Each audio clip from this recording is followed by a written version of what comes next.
예, 안녕하십니까. 자, 오늘은 그 12주차 수업입니다. 지난주에 그 중간고사 제출했다. 그죠? 그래서 우리 과제물 제출에 있어서는 그 지침대로 하지 않는 학생들이 들어있더군요. 그것은 그 수업에 집중을 하지 않는다고 저는 생각해요. 그러니까 제출 기한도 중요하고 작성하는 방법. 그죠? 그리고 제출할 때 제가 어떻게 해라고 이야기했잖아. 이메일 작성할 때 어떻게 자기 소속 5, 6개 오시면은 1-1, 7, 8개 오시면은 2-1 이렇게 분명히 표시하라고 했는데도 그렇게 하지 않는 학생들이 있어요. 그렇기 때문에 그런 점 좀 주의하시기 바랍니다. 앞으로도 몇 번 더 있을 수도 있습니다. 그리고 우리 이게 이제 온라인 강의다 보니까 성적 처리가 상당히 좀 애매한 부분이 있어요. 시험도 약간 과제물로 하다 보니까. 그래서 저는 다양한 방법으로 여러분 수업 태도에 대해서 평가를 하고 있습니다. 그리고 최근 강의 방법도 약간 바꿨죠. 그죠? 우리 동영상 또 옛날에는 지난해는 유튜브에 그냥 링크를 했는데 제가 이번에는 자체적으로 또 이 기법을 배워서 삽입을 했습니다. 그러다 보니까 제 목소리하고 동영상 시청각하고가 묻혀버린 점이 있었어. 그것도 몇 명 학생이 지적해 주셨는데 고맙습니다. 그래서 앞으로는 문제점을 알았으니까 제가 수정해 나갈게요. 자, 이 점 양해 바라시고요. 다음에는 이런 일이 없도록 하겠습니다. 자, 그럼 오늘 수업을 시작하겠습니다. 자, 오늘의 수업 목표는 나는 누구인가? 지난주에 했죠. 그래서 지난주에 연장선으로 나는 누구인가? 나의 탐색. 상당히 중요한 부분이죠. 내가 누군지, 내가 어떤 사람인지 알아야 되잖아. 여기에 대해서 한 번 더 복습하는 기분으로 정리하고 짚고 넘어가겠습니다. 자, 그럼 나는 누구인가? 나의 모습 한번 봅시다. 자, 이 슬라이드를 보면은 지금 이 순간에 나는 누구인가를 생각하는 사람은 올바른 삶을 살아가기 위해 노력하는 사람이다라고 저는 보고 있어요. 그죠? 지금 이 순간에 여러분들이 나는 누구인가를 생각하는 사람들은 올바른 삶을 살아가기 위해 노력하는 사람이다. 그렇지 않으면 안 되죠. 그리고 자신의 삶에서 주인이 되기 위해서는 자신의 과거를 돌이켜보고 현재를 인정하고 자신에 대한 책임을 져야 하며 미래의 삶을 설계해 나가야 한다라고 저는 봅니다. 그래서 유년 시절에 자신이 가장 바라던 것은 무엇이며 지금 이루고 있는 것은 무엇인가에 대해서 한번 생각해 봅시다. 하루하루 삶이 힘들다고 미래의 꿈을 미루고 있는지 않는가에 대해서도 한번 깊이 생각하고 나의 삶을 위한 주인공으로 만들어 봐야 되겠죠? 그래서 나는 누구인가는 존재에 대한 정체성을 알고자 하는 것입니다. 나는 무엇인가? 그죠? 나는 누구인가는 존재, 나는 무엇인가는 나의 역할, 등이죠. 역할에 대한 정체성을 알고 싶어 하는 것입니다. 그래서 우리 존재에 대한 정체성을 바르게 인식되지 못하면 살아가는 이유를 모르게 되죠. 그래서 어떤 역할을 맡는지를 모르게 되면 정상적인 사회생활을 잘할 수가 없어요.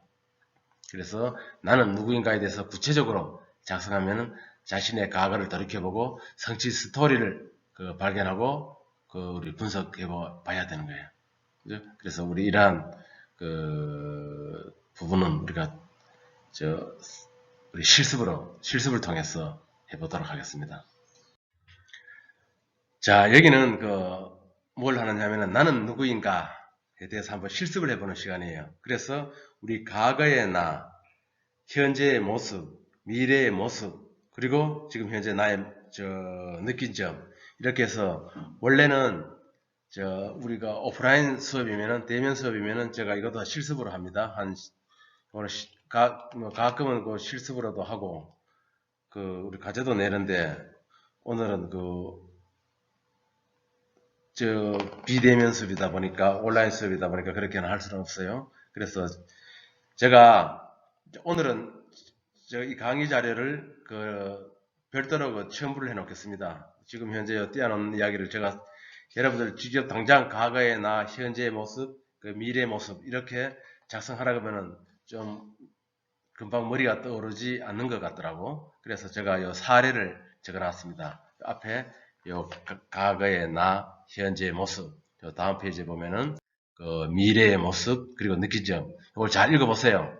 읽어보시고 여기에 맞춰서 꼭 이렇게 쓰라고는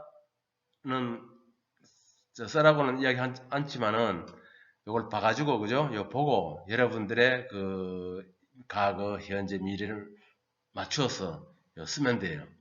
요거 시간이 원래는 좀 많이 걸리는 건데 여러분들이 그냥 집에서 한번 써보세요. 지금 요게 지금 워크시트인데 원래 과거의 나, 현재의 모습, 나의 미래, 그죠? 느낀 점 이것을 한 A4 한 장으로 여러분 한번 작성해보는 연습을 해보세요. 그죠? 그래서 사실 우리가 대면 수업이면은 우리 2학기 이제 후반부에 들어가서는 이렇게 과제가 많아서 사실요. 그래서 제가 이런 과제를 계속 내고 우리 이메일로 받기에는 너무 양이 너무 많습니다. 사실은. 우리 제가 이 한 과목만 하는 것이 아니고 우리 다른 또 교육 과목들도 있기 때문에 그런 번거로움을 줄이기 위해서 우리 과제물은 내지 않겠습니다. 그러나 여러분들이 자율적으로 한번 집에서 작성해 보세요. 알으셨죠? 상당히 중요합니다. 과거의 나, 현재의 모습, 미래, 나의 미래, 이걸 한번 생각해 본다는 것은, 한번 작성해 본다는 것은 상당히 중요한 거예요. 알으셨죠? 자, 그리고 우리 지난주 시간에도 긍정적인 삶 이야기했죠? 이 긍정적인 삶. 상당히 우리 중요하다 그랬어요. 긍정이라는 그 파워는. 그래서 우리가 정리를 해놨습니다. 긍정적인 의미가 뭐냐? 자, 긍정적인 삶을 살아가는 사람은 자신을 있는 그대로 인정하고 자신이 살아가는 사회의 가치를 인정하고 자신의 모든 환경적인 측면을 인정하는 사람이다. 그래서 이런 것들이 우리 긍정적인 삶을 살아가는 사람이에요. 그죠? 모든 것을 자기 인정을 해야 되는 거예요. 그래서 요 중요합니다. 요게 긍정적인 삶을 살아온 에디슨은 천재란 99%의 땀이며 나머지 1%가 영감이다. 1%는 자기의 영감이라는 거예요. 그죠? 그래서 우리 작년에 우리 이것도 제가 시험을 낸 적이 있어. 중요한 시사점이 있잖아요. 그죠? 천재란 99%의 땀이라는 것은 99%의 노력이라는 뜻이겠죠. 그죠? 나머지 1%가 자기의 영감이라는 거예요. 그래서 링컨은 또 실패를 더 큰 성공으로 가기 위한 계단으로 생각했고 실패를 인정하지 않았다 그런 거예요. 그 실패가 성공의 어머니라는 말이 있잖아. 그죠? 자신이 걸어온 길이 다소 험난하기는 했지만 조금 미끄러울 뿐이고 계속 걷는 자만이 앞으로 갈 수 있었다고 하였다. 상당히 그 명언이죠. 그죠? 이러한 그 명언을 잘 귀담아 들으세요. 여기 상당히 좋은 이야기. 아는 이야기도 리뷰를 하는 거예요. 리뷰. 교육은 리뷰다. 학습은 리뷰다 그랬어. 그죠? 좋은 이야기는 듣고 여러분들이 한번 되새겨 보는 거 상당히 중요한 것입니다. 자, 그러면은 우리가 긍정적인 이야기는 지난주에 한번 했잖아요. 그죠? 상당히 긍정적인 파워가 우리 좋다라는 긍정적. 자, 그러면은 이 긍정적인 사고를 갖는다는 것은 자신의 긍정적인 인생 목표를 달성하는데 필요한 에너지다 그랬습니다. 그렇기 때문에 어떻게 돼야 돼? 긍정적인 사고는 저절로 생기는 것이 아니라 긍정적인 사고를 전환하기 위해서 많은 훈련과 노력이 필요해요. 중요합니다. 이 긍정적인 사고는 저절로 생기는 것이 아니라 그랬어요. 이것도 훈련과 노력이 필요하다 그랬어요. 자, 그러면은 긍정적인 사고 전환을 해야 돼. 자, 오른쪽에 볼까요? 우리 부정적인 사고를 가지면 어떻게 돼? 항상 우울하고 불안해집니다. 그렇다 보면 행동도 포기를 하게 됩니다. 포기. 거꾸로 우리 긍정적인 사람은 희망과 용기를 갖고 도전적인 챌린지를 하는 사람이 돼요. 그게 바로 우리 기업가 정신, 그죠? 앙트레프레너가 되는 길이다라는 거예요. 알으셨죠? 그렇기 때문에 긍정적인 사고로 전환해야 된다. 긍정적인 사고는 저절로 생기는 것이 아니라 훈련과 노력을 통해서 이룰 수 있다 그랬습니다. 잘 되새겨 들으세요. 다시 말해 어떤 사건이 발생했을 때 그 사건을 있는 그대로 받아들이고 이를 긍정적으로 생각하느냐 부정적으로 생각하느냐에 따라서 사람의 감정이나 행동이 전혀 다른 양상으로 변하고 있음을 알 수 있습니다. 자, 이 부분도 중요합니다. 그리고 사람의 감정이나 행동이 전혀 다른 양상으로 변하고 있다. 그리고 발생한 그 현실을 부정적으로 생각하면 어떻게 된다고? 감정은 우울해지고 행동은 소극해진다 그래서요. 그렇기 때문에 포기하게 된다 그랬습니다. 그래서 잔대로 똑같은 현실에 대해서 긍정적으로 생각할 때 사람의 감정은 희망과 용기가 생기고 도전할 수 있는 힘을 얻게 되는 것입니다. 그래서 긍정의 에너지를 많이 생성할수록 자신의 목표를 이룰 수 있는 가능성이 높아질 것이죠. 그죠? 자, 다음. 자, 이것도 한번 봅시다. 우리 워크시트인데, 우리 긍정적인 마음으로 힘들었던 일을 극복한 사례를 적어보자. 이거거든요. 그래서 여러분들의 우리 과거나 지금 현재라도 힘들었던 경험이 있으면 한번 적어보세요. 그래서 힘들었던 경험에 대해서 부정적인 생각을 한 경험이 있으면 거기에 대한 그 감정이나 행동 한번 적어보고, 그리고 힘들었을 때 이러한 사건의 극복 사례가 어땠느냐, 여러분들이 혹시 부정적인 마음에서 긍정적인 마음으로 바꿨던 경험이 있느냐, 그냥 그대로 부정적인 마음으로 그대로 갔던가. 그래서 우리 긍정적인 마음으로 바꾼 결과, 그렇기 때문에 여러분 앞으로 또 한번 생각을 해보고, 지금 현재 혹시 여러분들이 힘들었던 경험에 따라서 우리 부정적인 마인드를 갖고 있었으면은 이 시트를 갖고 한번 연습을 해볼 필요가 있습니다. 자, 그럼 우리 나에 대해서 이제 알아보는 시간이었고, 그 다음에는 이제 나를 만들어야 되는 거예요. 그죠? 앞으로 나를 만들어야 되는데 어떻게 만들어야 되느냐? 그럼 괜찮은 사람으로 만들어야 되겠죠, 그죠? 괜찮은 사람. 그러니까 괜찮은 나란 어떤 사람이냐? 에 대해서 한번 생각해 봅시다. 괜찮은 나란, 그죠? 감추어진 자신의 자랑스러운 모습을 다시 찾는 것이죠. 그래서 자신이 지금까지 어떤 일을 이루었고 그 일을 얼마나 자랑스러운 일인지 확인하면서 자신이 정말 괜찮은 사람인가 라는 것을 알게 되는 것입니다. 자신의 자랑스러운 모습을 발견하고 그동안 잊고 지냈던 꿈과 목표를 한번 상기시켜 보자는 것이에요. 우리 자신의 인상을 긍정적으로 만들면 자신의 능력을 배가시켜주는 자신감이 있는 사람, 호감을 주는 인상으로 보일 수 있습니다. 인간을 가장 아름답게 만드는 것은 덕을 쌓는 것이죠. 덕을 쌓기 위해서는 첫 번째 뭡니까? 웃음이죠. 미소. 웃음으로 사람의 호감을 사고 어떤 일이든 즐겁게 해야 합니다.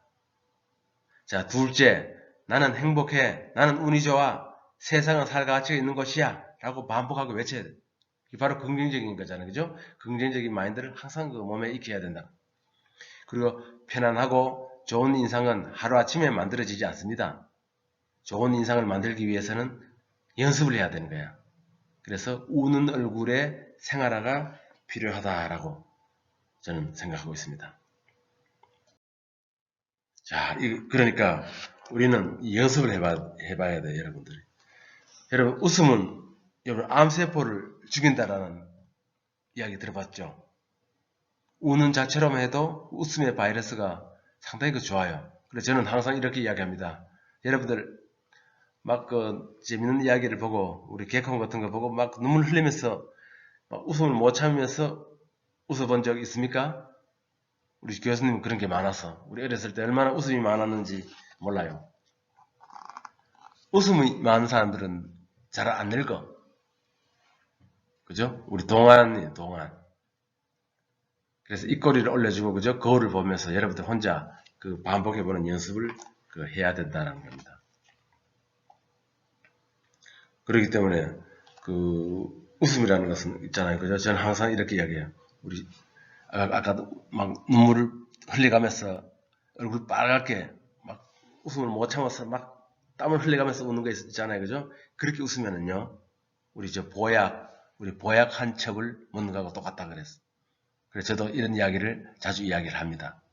그만큼 웃음이 중요하다라는 이야기거든요. 그리고 우리 자신의 웃는 모습을 바꿔봐야 되는 거예요. 얼굴이 도화지라고 하면은 사람의 마음과 분위기는 자신이 마음먹기에 따라서 얼마든지 고칠 수가 있잖아요. 그래서 얼굴이라는 것은 한 송이의 꽃에 비유할 수가 있습니다. 꽃은 시들어도 뿌리가 있다면 얼마든지 좋은 거름을 사용하여 아름다운 꽃을 피울 수 있잖아요. 그래서 그 뿌리는 인간에 비유하면 영혼이라고 저는 보거든요. 그래서 영혼에 좋은 기운을 주어 좋은 인상으로 만들 수 있는 것입니다. 그래서 자신이 가지고 있는 수많은 기운 중에서 좋은 것만 골라서 자신의 영혼에 주면 반드시 사람의 인상은 좋게 변할 것이에요. 저는 그걸 믿고 있습니다. 여러분들도 꼭 긍정적으로 믿어야 되는 거예요. 그래서 자신의 첫 인상을 긍정적으로 만들 수 있고 그 능력을 배가시켜 주면 더 나아가서는 개인의 잠재력을 밖으로 표출시켜 줌으로써 활동력 있고 자신감 있는 사람, 호감을 주는 인상으로 보이게 하는 것입니다. 인상을 좋게 하는 기운은 마음에서 나온다 그랬잖아. 그죠? 그래서 인간을 가장 아름답게 만드는 것은 덕을 쌓아가는 것이라 그랬어요. 덕을 쌓기 위해서는 언제나 긍정적인 삶을 살고 매사에 감사할 줄 알아야 된다. 감사할 줄 아는 사람들은 사랑을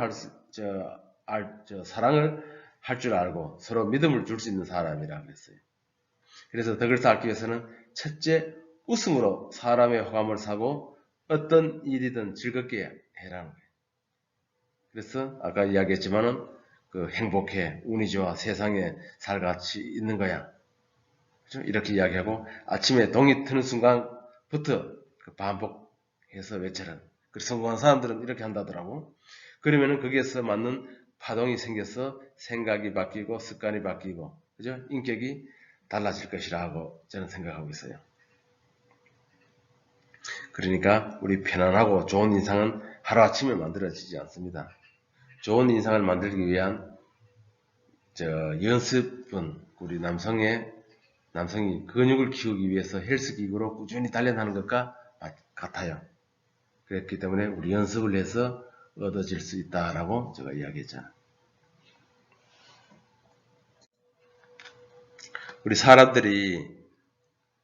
우리 대부분 좋은 인상으로 가장 선호하는 유형은 무엇일까요? 명랑하고 우리 밝은 얼굴이죠. 그죠? 여러분들 우리 수업을 하다 보면 우리 밝은 얼굴 학생들도 있고 아무 무표정들이 있어.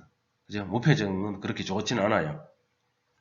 아무리 잘생긴 얼굴이라 할지라도 얼굴에 그늘이 스치거나 신경질적으로 보이면 좋은 인상을 주지 못합니다. 밝은 표정을 가진 사람이 주변에 사람들이 모이고 뭐가 또 모일까요? 우리 행운도 모입니다. 그래 복 받는다 그러잖아. 그래서 우리들의 삶의 운명적인 것이 아니고 개척 가능한 것이라는 거죠. 그죠? 나의 인상을 바꾸는 것은. 그래서 우리 실례로 미국의 힐러리 여사 있잖아요. 힐러리 여사는 항상 웃는 얼굴로 자신의 타고난 불운을 극복하고 행복한 삶을 개척했다고 했습니다. 그래서 웃는 얼굴은 한 사람의 운명도 바꿀 수 있는 강력한 힘을 갖고 있는 거예요. 이러한 밝은 표정은 하루아침에 이루어지는 것이 아니겠죠. 날마다 자기 관리가 필요한 겁니다. 그래서 좋은 인상을 만들기 위해서 쉽게 실천할 수 있는 방법이 바로 아침에 일어나가지고 우리 거울을 보고, 그죠? 이런 웃는 모습에 대한 연습이에요. 그래서 첫 번째가 우리가 미나리, 개나리, 사시미 이렇게 하면 입꼬리가 올라가는 거야. 그래서 이러한 연습을 해야 된다라고 하는 거죠. 자, 그럼 두 번째 방법을 한번 볼까요? 여러분들, 평상시 거리에서 친구들에게 전화를 거듯이 자신의 스마트폰을 꺼내서 무음이나 진동을 한 후에 가상적으로 전화를 한번 해보세요. 대화는 짧게, 웃음은 길게 하면서 많이 웃는 것입니다. 자, 이런 연습을 한번 해보세요. 또 재밌는 이야기 해 드릴까요? 저는 아침에 그 초인종 있죠? 그 초인종이 아니고 알람을 받으면서 저는 알람을 보면서 대화를 해본 적이 있어. 가끔 그 알람 또 이야기를 하잖아요. 그죠? 이야기할 때 저도 전화를 받고 일어났습니다 하고 그걸로 우리 가상적으로 이야기해보는 웃으면서 그죠? 그렇게 웃음의 연습을 해보도록 합시다. 자, 다음. 자, 웃으면서 말하는 연습을 하자 그랬어요. 그래서 집에 와서는 혼자 있는 공간에 우리 웃는 연습을 많이 해야 되는 거예요. 그죠? 입을 크게 벌리고 숨이 찰 때까지 웃어보는 거. 상당히 중요합니다. 그리고 웃음은 일부러라도, 억지로라도 웃어라 그랬잖아. 가짜 웃음도 괜찮답니다. 그런 이야기 좀 들어봤죠? 그리고 우리 평상시 친구와 이야기할 때 웃으면서 말하는 연습을 하다 보면 자연스럽게 자신의 얼굴에 점차적으로 좋은 인상을 좋은 인상으로 감을 알 수 있어요.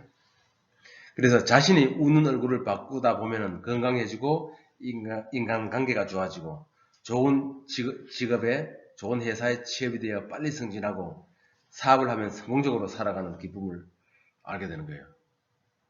여러분들 아닌 것 같아요? 있는 이야기 있잖아요. 그죠? 긍정적으로 듣고 긍정적인 그 마인드로 익혀보면 상당히 좋습니다. 그리고 의학에서 이런 말이 있잖아요. 우리 병 중에서 가장 고질 병은 인상 쓰는 병이라고. 그죠? 인상 쓰는 병이라고 해서. 그리고 웃는 모습을 만들 때는 자신이 진실된 마음으로 행동하는 것이 매우 중요하다 그랬습니다. 그래서 진실된 마음이 없다면은 자신이 웃고 있지만은 남들은 웃은 모습으로 보이지 않기 때문입니다. 그리고 배우들은 그 이미지 사진은 보통 수백 장의 사진을 찍어서 가장 좋은 표정의 이미지를 사진으로 만든다고 하잖아요. 그래서 여러분들 스마트폰으로 스스로 사진을 찍어서 자신의 어떤 모습인지 확인하면서 좋은 인상을 만들어 나가는 것도 하나의 방법이에요.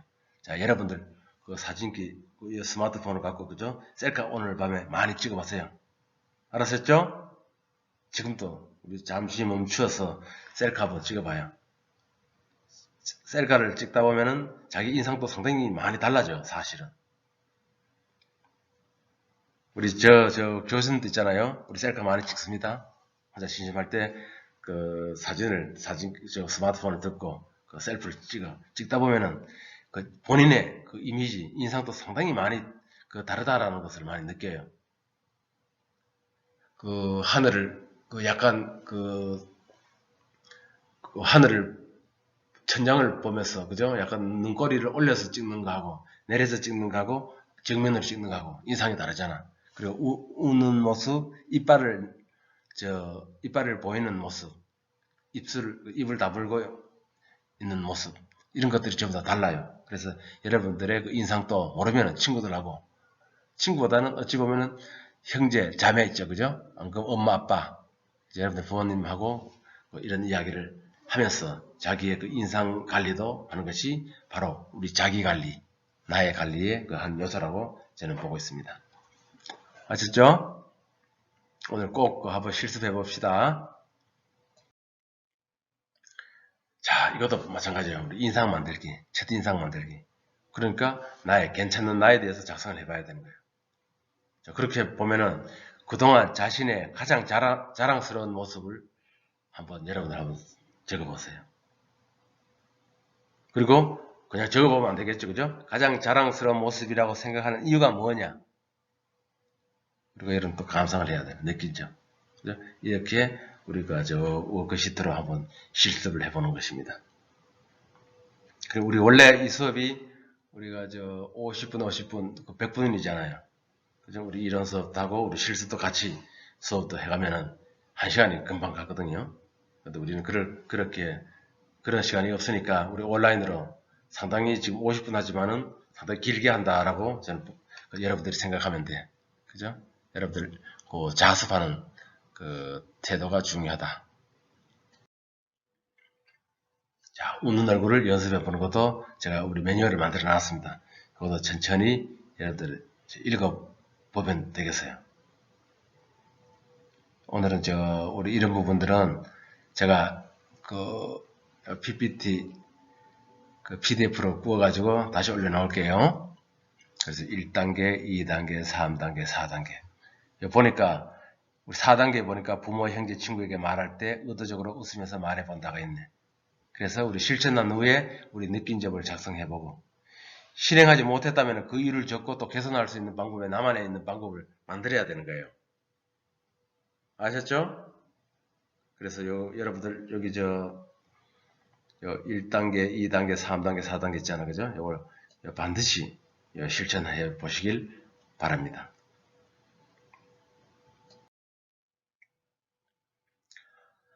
자, 여기에서는 우리 이제 좀 제목을 바꿔가지고 인간의 욕망과 사자사람의 혁명인데 우리 메슬로의 인간 욕구 5단계라는 게 있어.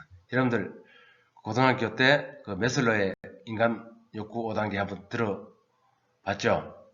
우리 경영학이나 우리 진로 탐색 이런 데서 상당히 많이 나오는 그 이론이에요. 우리 조직, 그죠? 조직 활동. 여러분 회사 가서 그 조직 구성원으로서의 그 일을 하면서도 우리 이런 것들이 많이 부여되는 거예요. 그래서 인간의 그 욕구 관련인데 한번 제가 우리 여러분들에게 한번 질문을 해볼게요. 여러분들 공부를 지금 하고 있잖아요. 그러면 공부를 하고자 하는 동기가 무엇입니까? 여러분들 공부를 하는데 공부도 그 목표가 있는 거잖아요. 그죠? 목적이 있는 거고.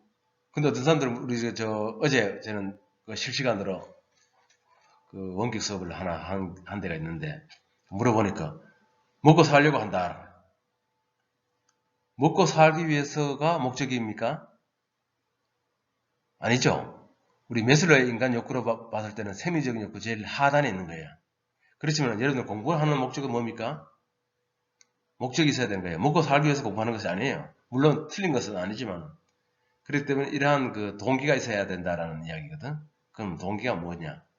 그러면 여러분들 공부하는 동기가 장학금이 될 수도 있고 부모님이 주시는 용돈도 될 수가 있고 그리고 입학, 취업, 그 회사 취직, 호기심 등 그 개인마다 다 다르겠죠. 여러분들 초등학교 때, 중학교 때 여러분들 공부하면서 부모님에게 그 용돈 공부 잘하면은 90점 이상 반에서 5등 안으로 돌면은 용돈 주시오 하는 부모님과 그 약속한 적 있어요? 그것도 하나의 욕구죠. 사실은 동기가 될 수가 있어요. 원래는 자체적으로 공부를 해야 되는데 무슨 동기를 부여함으로써 공부를 더 하게 되는 경우가 있잖아요. 그죠? 그래서 우리 동기부여는 크게 두 가지로 나눈다 그랬어. 크게 두 가지로. 우리 행위 결과에 따라 보상을 받게 되는 거하고 보상을 받지 않게 자발적으로 하는 동기가 있거든. 그래서 우리 경영학에서는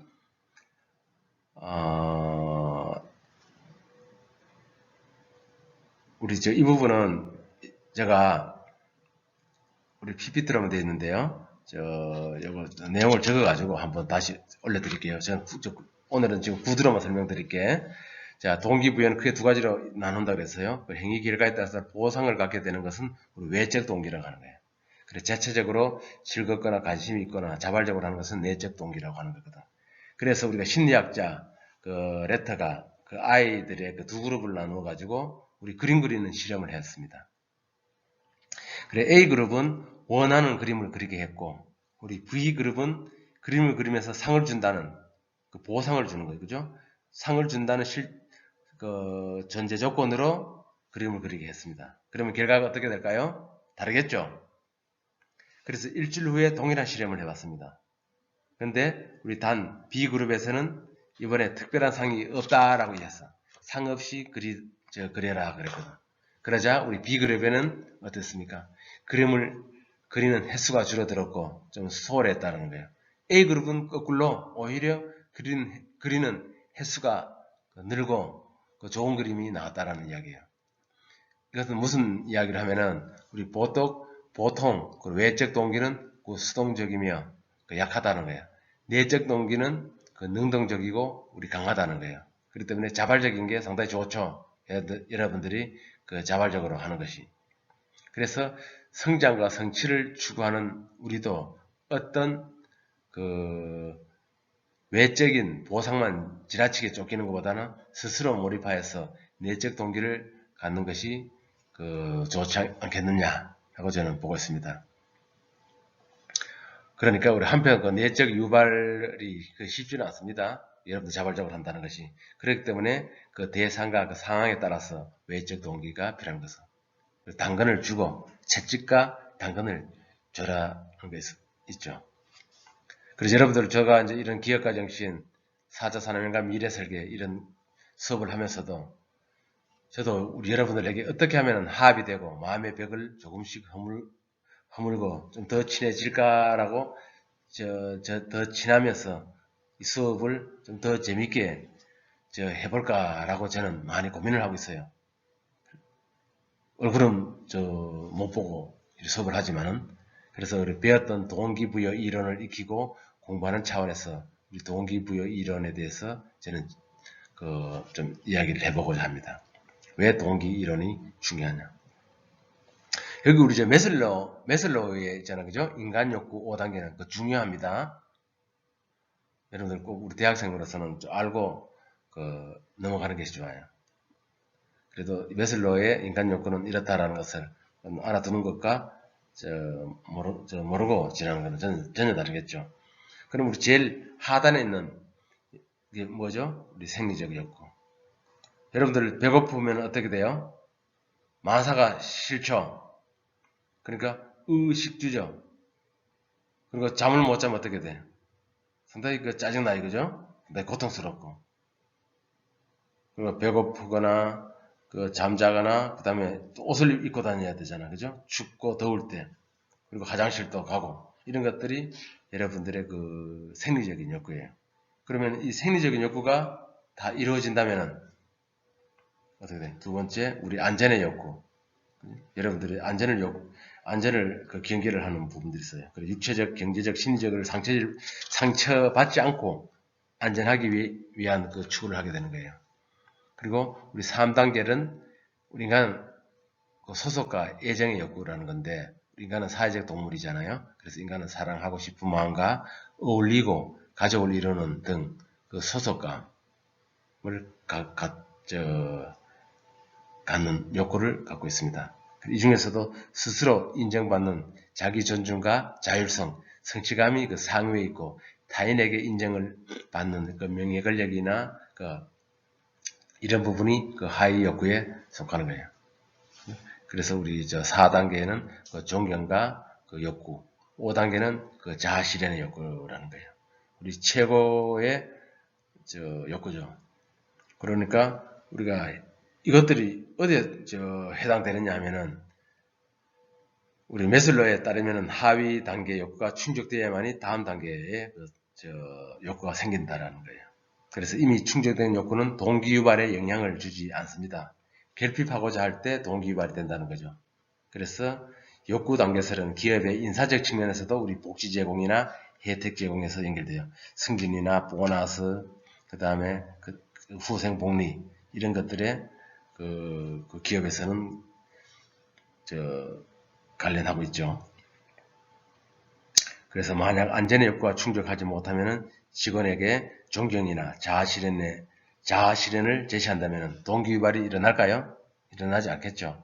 그래서 이런 부분들도 우리 산업혁명으로 말하면은 1차 산업혁명, 3차 산업혁명, 그죠? 1, 2차는 생리적 욕구와 안전의 욕구가 되겠고, 3차 산업은 사회적, 명예적, 여기에 들어갑니다. 그래서 위로 올라가면은 자기 표현이나 자기 실현 쪽으로 올라간다는 것을 알 수 있어요.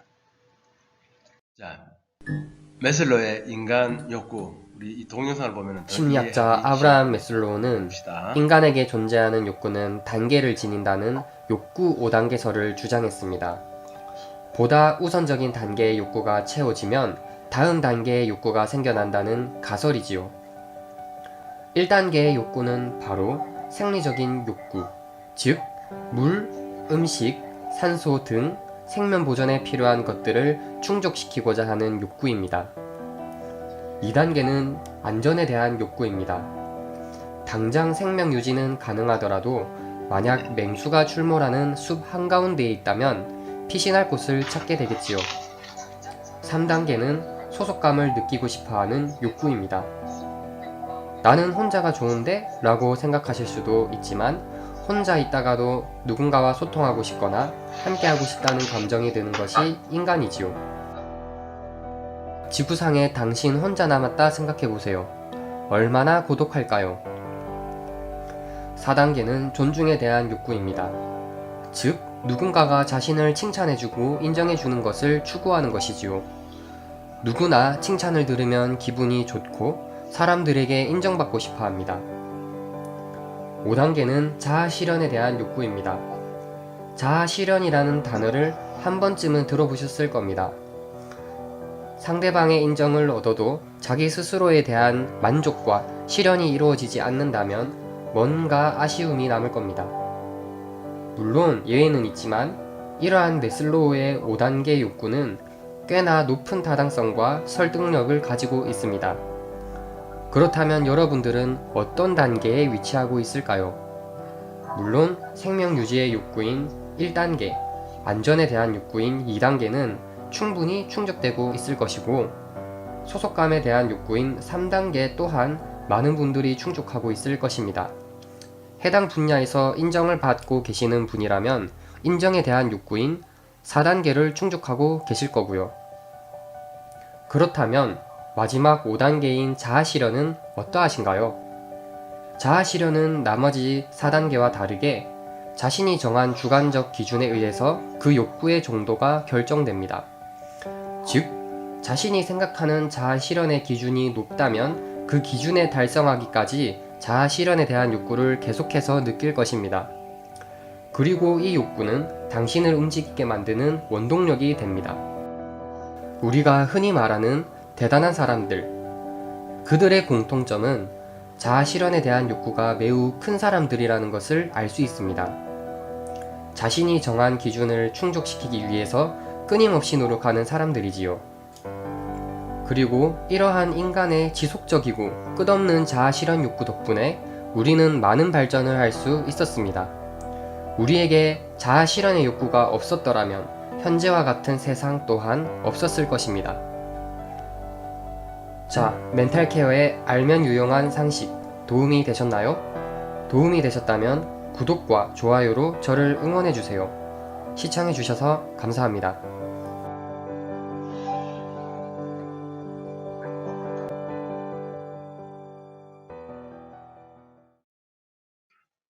자, 앞에 영상을 보고 더 이해가 되었죠. 자, 우리 매슬로의 인간 그 욕구 5단계 이론에 대한 그 비판도 있습니다. 그래서 실증적이고 과학적인 연구 결과가 아니라는 점과 그 단계 구분이 좀 불명확하다는 점도 있습니다. 그래서 어떤 사람은 하위 단계가 만족되지 않아도 상위 단계를 추구할 수 있고, 누구는 한 번에 여러 욕구를 동시에 충족시키는 어떤 그 예외가 있다라는 것이죠. 근데 우리 옆에 한번 우리 오른쪽 피라미드 있죠, 그죠? 피라미드가 매슬로의 5단계고, 이 피라미드를 거꾸로 한 것이 바로 우리 역피라미드가 되겠죠.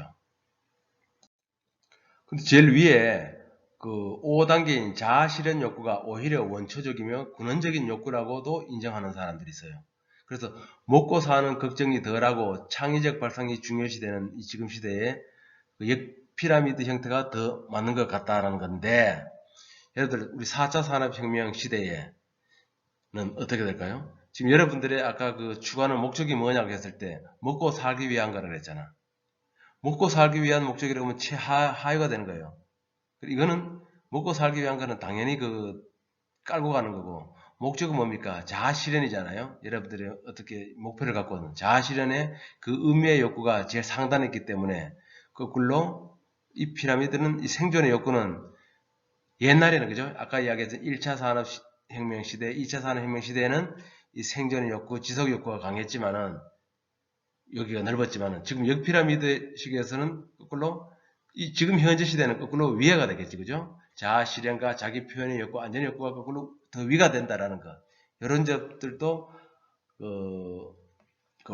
좀 알아두시는 게 좋아요. 우리 동기부여에 대한 그 선구적인 그 이론이라고 보면 되겠습니까? 이론이라고 보면 되겠습니다.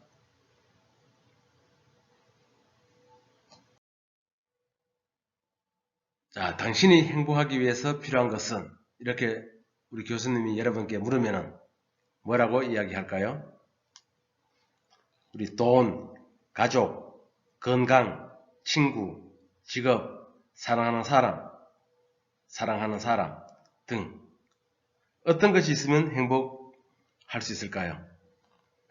우리 대부분 사람들이 가장 쉽게 생각하는 것으로 행복하기 위해서는 필요한 것이 돈이라고 생각합니다. 여러분 그렇죠? 빈곤에서 벗어나기 위해 돈은 반드시 필요합니다.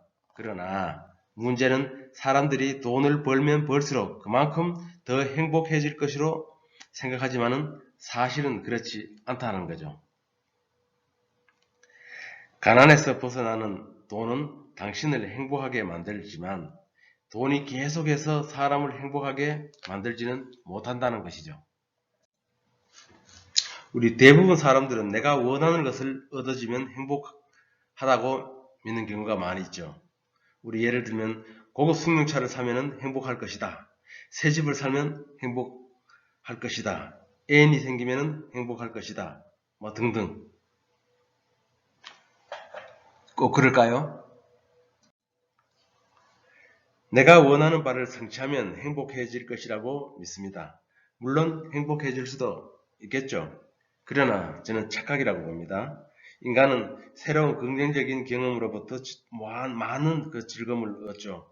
하지만 좋고 멋진 경험들을 반복해서 경험하게 되면은 불행하게도 새로운 종류의 즐거움이 금방 익숙해지게 되고 따라서 그것에 얻었던 많은 즐거움을 더 이상 얻지 못하게 됩니다.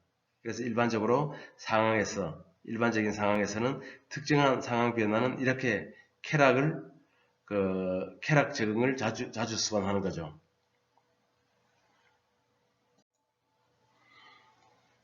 저는 행복은 어디에든 있다고 봅니다. 그러나 우리 상황이나 환경이 문제가 아니죠. 물론 상황이나 환경이 좋으면 더 낫겠지만은 상황이나 환경이 행복을 결정하는 절대적인 기준은 아니라고 봅니다. 행복하기 위해서는 변화가 필요한 거죠.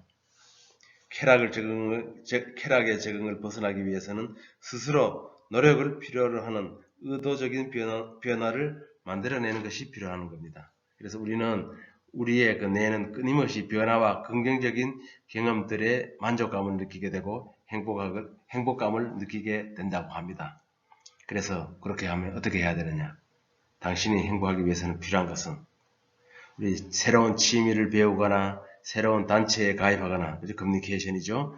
사람을 많이 만나거나 새로운 것에 도전하거나 변화를 자주 시도해 보는 것이 저는 행복을 위한 첫걸음이라고 봐요.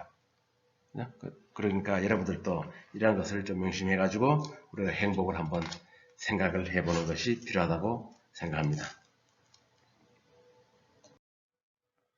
자, 지금부터는 이제 4차 산업혁명의 기술 트렌드에 대해서 한번 또 알아볼게요. ICBM 기술 트렌드. 여러분, ICBM 또 처음 들어봤죠? 혹시 정보통신과나 영상보안 이런 데는 좀 공부를 했을 수도 있는데, 우리 ICBM이라는 것은 우리 인터넷, 여기 보면은 I는 인터넷, 사물 인터넷의 I, C는 클라우드의 C, B는 빅데이터의 B, 그 다음에 M은 모바일의 M입니다.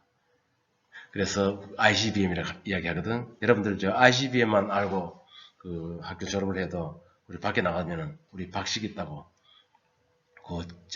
평가를 받아요. 그죠? 이걸 잘 아는 학생들도 있지만은 이거 사실 전문 용어거든. 그렇죠. 전문 용어지만 우리 학생들도 충분히 저는 이걸 알아두면 좋다고 생각해.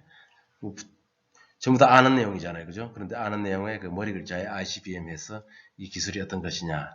그래서 이 ICBM 기술을 갖고 우리 인공지능을 더하면은 우리 새로운 가치들이 발생한다는 탄생한다는 거죠. 그래서 4차 산업혁명의 새로운 가치가 뭡니까? 바로 우리 ICBM에 대한 기술과 인공지능의 기술이 합쳐지면은 우리 오른쪽에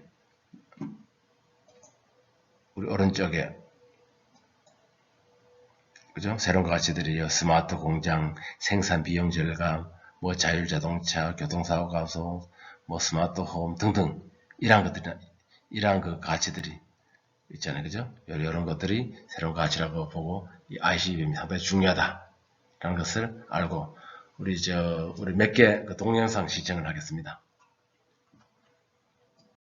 드론이 갈수록 진화하고 첫 있는데요. 번째. 사람을 태우고 자유자재로 비행하는 드론이 등장할 것으로 보입니다. 미국 네바다주 정부가 중국 업체 이른바 드론 택시 시험 비행을 허가했습니다. 송태엽 기자입니다. 중국 드론 업체 이항이 개발한 이항 184 유인 드론입니다. 높이 1.2m에 자체 무게 200kg으로 체중 100kg인 사람을 태우고 고도 500m까지 날아오를 수 있다고 제조사는 밝혔습니다.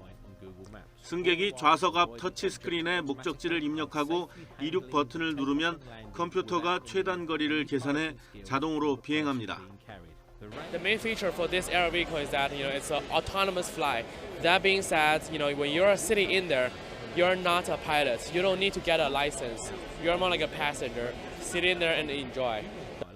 이항 184는 올해 초 미국 라스베이거스에서 열린 국제 전자제품 박람회에 처음 공개돼 많은 관심을 끌었습니다. 이항 184는 올해 말부터 대당 3억 원 정도에 판매될 예정인데 미국 네바다주가 연방항공청 시험장에서 시험 비행을 할 수 있도록 허가해줘 미국 내 판매에 유리한 위치에 서게 됐습니다. 현재 이항 184에 대적할 만한 유인 드론으로는 독일 이볼로사의 볼로콥터 200이 꼽히고 있습니다. 2인승으로 전기로 움직이는 18개의 로터를 이용해 비행합니다. 조이스틱을 사용해 조종할 수도 있고 일반 드론처럼 리모트 컨트롤을 이용한 조작과 위치 제어도 가능합니다.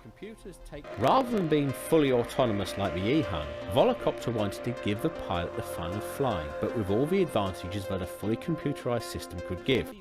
이 밖에 네덜란드의 쿼드로 UAS와 헝가리의 파이크 트리콥터가 성공적으로 초기 시험을 마치는 등 세계 각국이 유인 드론 개발에 힘을 쏟고 있습니다.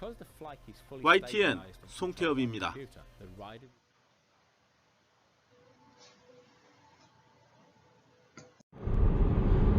자, 다음 또 기술 한번 볼까요? 테슬라의 그 자율주행입니다.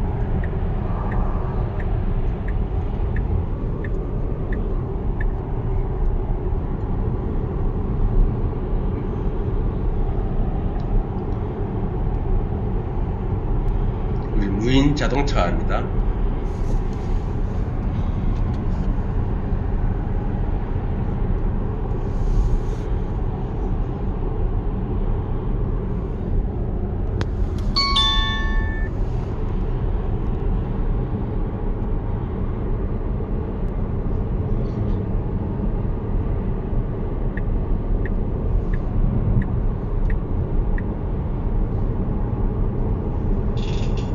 실제로 시운전하는 것이죠. 잠시 후 오른쪽 판교 방향입니다.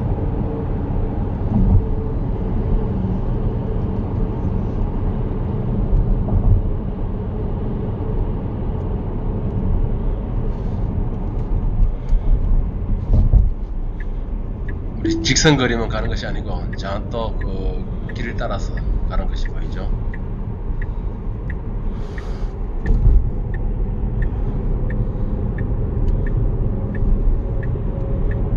200m 이후 왼쪽 판교 방향입니다.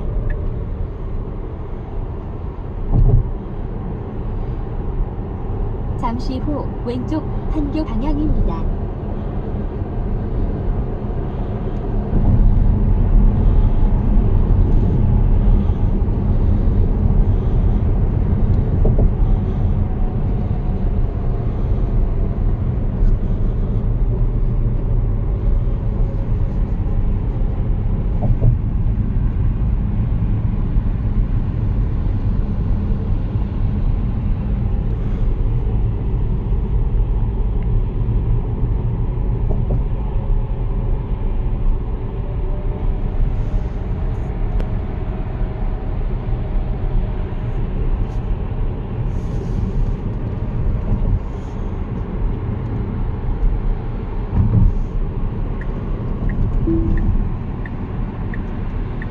자율주행차가 이제 상용화되면은 대리운전이 필요 없게 되겠다. 그죠?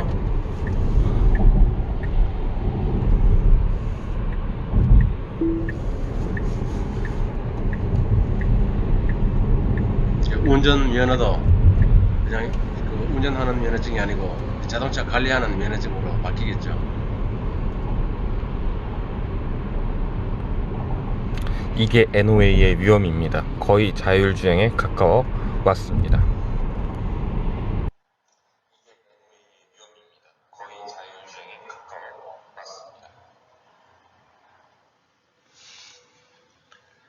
자, 우리 다음 그림을 또 한번 보겠습니다. 요거는 우리 보스턴 다이나믹 그 진화거든요. 재밌는 동영상입니다.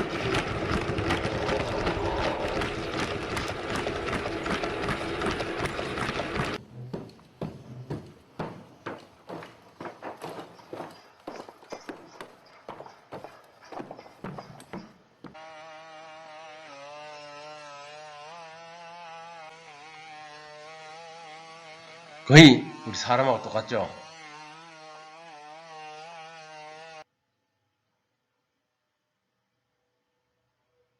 사람 두 사람이 그냥 이렇게 뭐 탈을 쓰고 하는 것 같잖아.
대단하죠.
이제 앞으로는 힘드는 거는 로봇이 하고 힘들지 않는 것은 사람이 하고.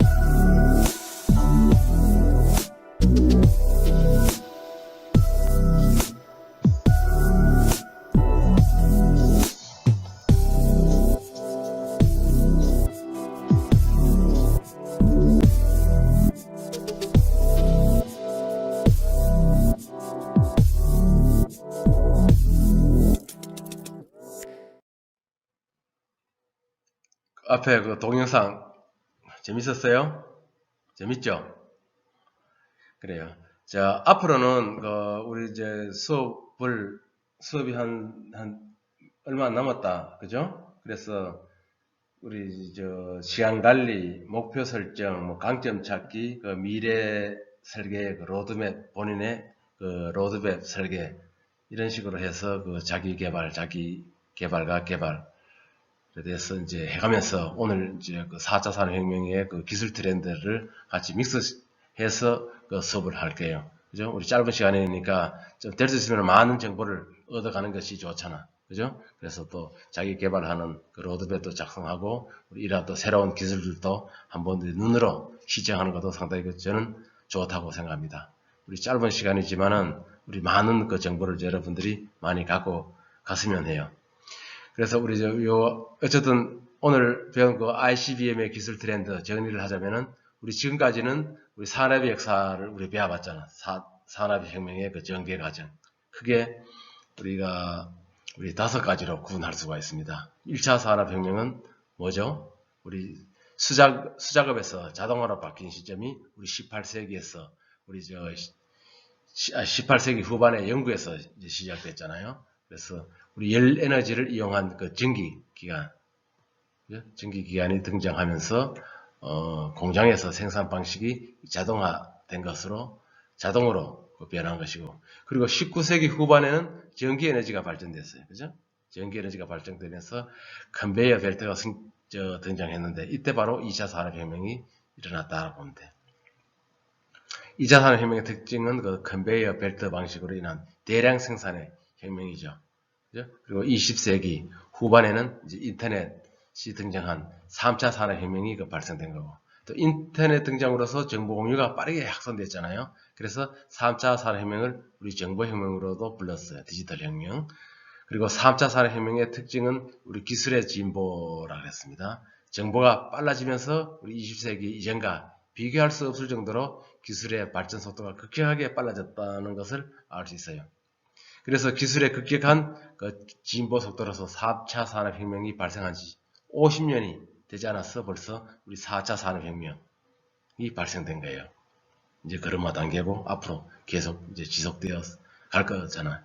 그래 4차 산업혁명의 기기의 그 지능하죠. 아까 우리 본 그 동영상을 보면은 인류에게 편리함과 효율성 이런 것들이 특징이라고 보면 돼. 그래서 1차 산업혁명부터 시작해서 3차 산업혁명까지는 뭐라고 했어요? 우리 특정의 기술 등장과 함께 산업혁명이 발생됐다는 것을 알 수 있었고 1차는 그죠? 우리 정리하자면 연료에너지, 2차는 전기에너지, 3차는 인터넷, 그 4차 산업혁명은 뭐라 그랬어요? 우리 디지털 저거를 했잖아. 그러니까 우리 오늘 배운 그 ICBM이라고 보면 돼요. IoT, 클라우드, 빅데이터, 모바일 약식. ICBM이 그 초지능화, 뭐 속도 우리 그렇게 우리 배웠잖아요. 그렇기 때문에 오늘 새로 여러분들이 배운 것은 ICBM. 잘 익혀두세요.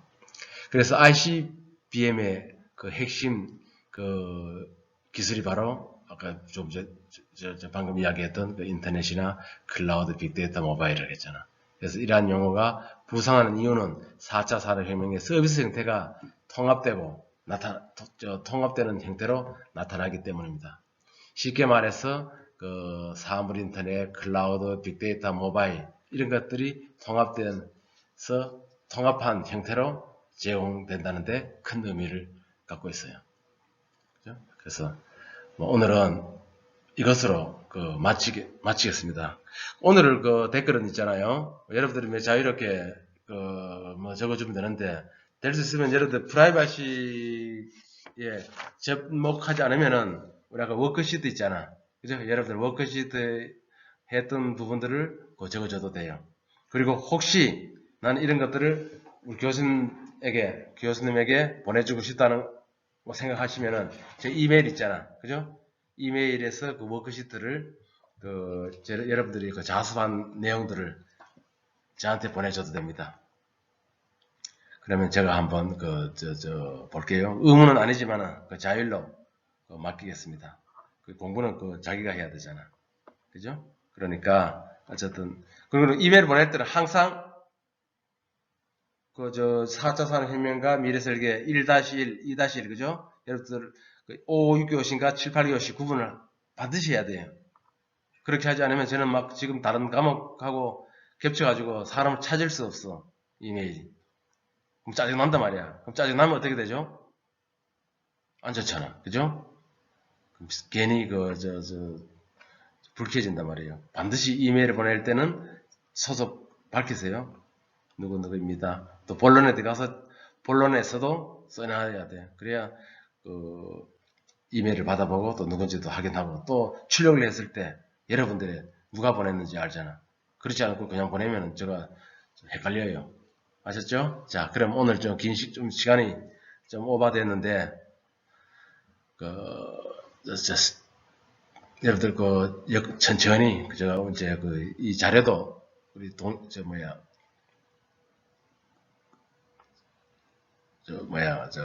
첨부해 놓을 거예요. 그래서 천천히 읽어보시고 한번 공부해 보십시오. 자, 그럼 오늘 수고하셨습니다.